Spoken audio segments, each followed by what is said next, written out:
Penguin Random House Audio presents Einstein's Unfinished Revolution: The Search for What Lies Beyond the Quantum by Smolin. Read for you by Katharine Mcewan. All a musician can do is to get closer to the sources of nature and so feel that he is in communion with the natural laws. John Coltrane. I can safely say that nobody understands quantum mechanics. Richard Feynman. Preface. We human beings have always had a problem with the boundary between reality and fantasy. To explain the world to ourselves, we make up stories, and then, because we are good storytellers, we get infatuated by them and confuse our representations of the world with the world itself. This confusion afflicts scientists as much as lay people. Indeed, it affects us more because we have such powerful stories in our toolkits.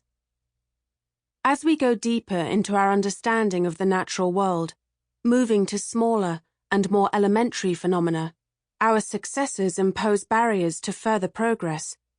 To avoid getting stuck, we must balance our well-justified confidence in the power of established knowledge with an acute consciousness of just how hypothetical even our most successful hypotheses are. A hard lesson to learn is that our sensations are partly caused by reality, but are fully constructed by our brains to present the world to us in just the form we need to make our way in nature. Beyond those sensations, nature hovers, fundamentally mysterious and just at the edge of what we can know. The most important features of nature, as we understand them now, were not perceived.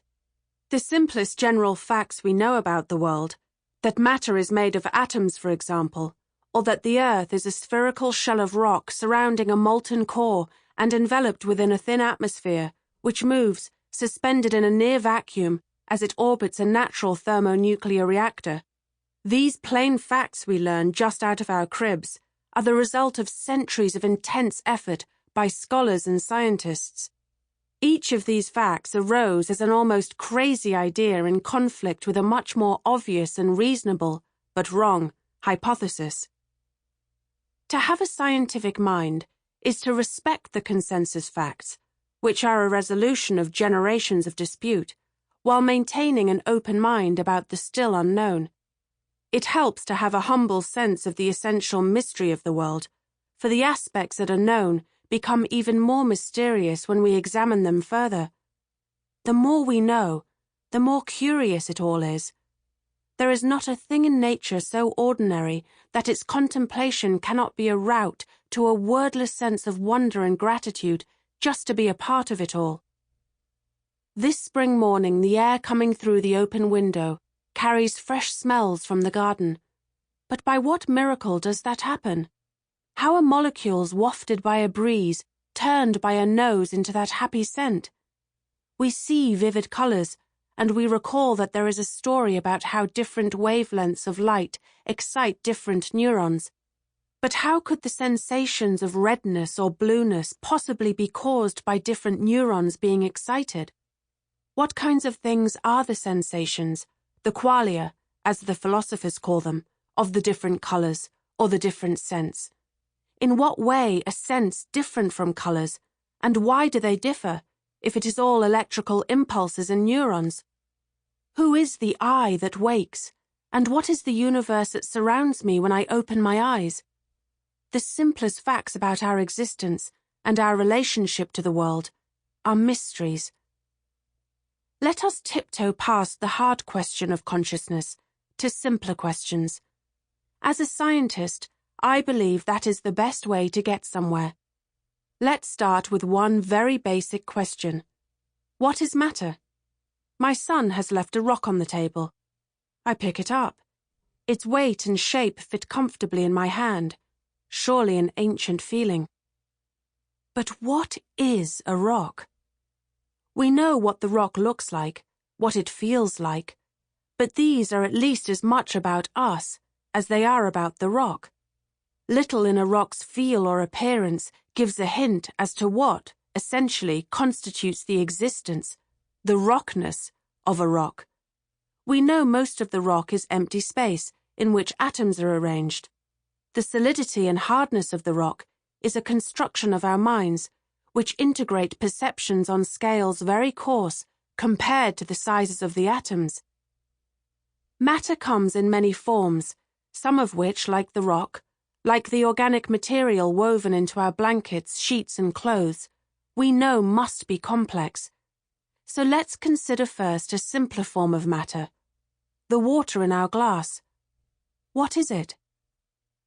To our eyes and to our touch, water appears to be smooth, continuous. Until relatively recently, a bit more than a century ago, physicists thought that matter was entirely continuous. Early in the 20th century, Albert Einstein showed that was wrong, and that water is made of myriad atoms. In water, these are organized into triplets, bound together into molecules, each consisting of 2 hydrogen and an oxygen. Yes, but what is an atom? It took less than a decade after Einstein for it to be understood that each atom is like a tiny solar system, with a nucleus in the center in place of the sun, and the planets represented by electrons. So far so good. But then what is an electron? We know that electrons come in discrete units, each one carrying a certain quantity of mass and charge. An electron can have a location in space. It can move. When we first look, it is here. When we look again, it is there. Beyond those attributes, it is not easy to give a picture of what an electron is. It will take much of this book. The best understanding of what rocks are, what water is, what molecules and atoms and electrons are, is expressed by the branch of science called quantum physics. But, as it seems everyone knows by now, that is a realm full of paradox and mystery. Quantum physics describes a world in which nothing has a stable existence. An atom or an electron may be a wave or a particle, depending on how you look at it. Cats are both alive and dead. This is great for popular culture, which has made quantum a buzzword for cool, geek mystification. But it's terrible for those of us who want to understand the world we live in, for there seems to be no easy answer to the simple question, what is a rock? In the first quarter of the 20th century, a theory called quantum mechanics was developed to explain quantum physics. This theory has been, ever since its inception, the golden child of science. It is the basis of our understanding of atoms, radiation, and so much else, from the elementary particles and basic forces to the behavior of materials. It also has been, for just as long, a troubled child. From the beginning, its inventors were deeply split over what to make of it. Some expressed shock and misgivings, even outrage. Others declared it a revolutionary new kind of science, which shattered the metaphysical assumptions about nature and our relationship to it that previous generations had thought essential for the success of science. In these chapters, I hope to convince you that the conceptual problems and raging disagreements that have bedeviled quantum mechanics since its inception are unsolved and unsolvable for the simple reason that the theory is wrong. It is highly successful, but incomplete. Our task, if we are to have simple answers to our simple questions about what rocks are, must be to go beyond quantum mechanics to a description of the world on an atomic scale that makes sense. This task might seem overwhelmingly difficult, were it not for one almost forgotten and long ignored aspect of the history of quantum mechanics. Since the very beginning of the quantum era, in the 1920s, there has been an alternative version of quantum physics that does make complete sense. This shadow theory resolves the apparent paradoxes and mysteries of the quantum domain. The scandal, and I believe that term is warranted, is that this alternative form of quantum theory is rarely taught. It is seldom mentioned, either in textbooks for budding physicists or in popularizing. Sample complete. Ready to continue?